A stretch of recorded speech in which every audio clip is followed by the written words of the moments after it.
Pagpapatuloy manon ni Presidential Advisor on the Peace Process, Jesus Doresa, ang mga nasimula na ng ahensya para makamit ang tunay na kapayapaan sa bansa. May ulat si George Bandola. Umupo na si Secretary Jesus Doresa bilang Presidential Advisor on the Peace Process. Pinalitan niya si Secretary Gingeles. Sabi ni Secretary Doresa ay pagpapatuloy lamang nito mga ginagawang hakbang ng OPAP para maabot ng bansa ang tunay at pangkalahatang kapayapaan. Kabilang na dito ang pag-iimplementa ng lahat ng kasunduan na naunang pinasok at pinirmahan ng pamahalaan. Hindi lang pwedeng piece of paper o peace agreements. It will not be sustainable. Dapat may katuwang na development. In other words, when you sign agreements, you will have to make the people also feel that there are dividends for peace and that development is the one that will sustain all this.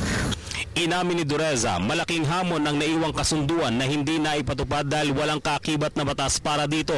Ito ang Comprehensive Agreement on the Bangsamoro matapos na hindi maipasa ang batayang batas na Bangsamoro Basic Law.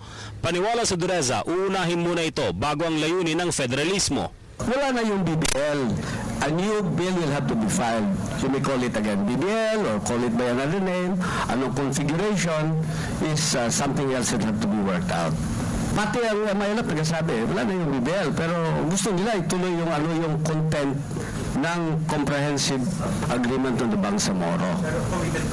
Sa kanyang pag-upo, ire-reconvene daw ng Bangsamoro Transition Council at umaasang mapag-isa ang lahat ng rekomendasyon ng mga Muslim groups para maisama sa bubuing bagong batas. Parang may nag-gel na, no?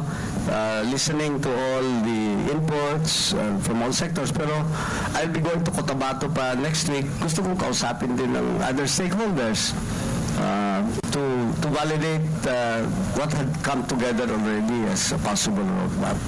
Para sa Telebisyon ng Bayan, George Bandola.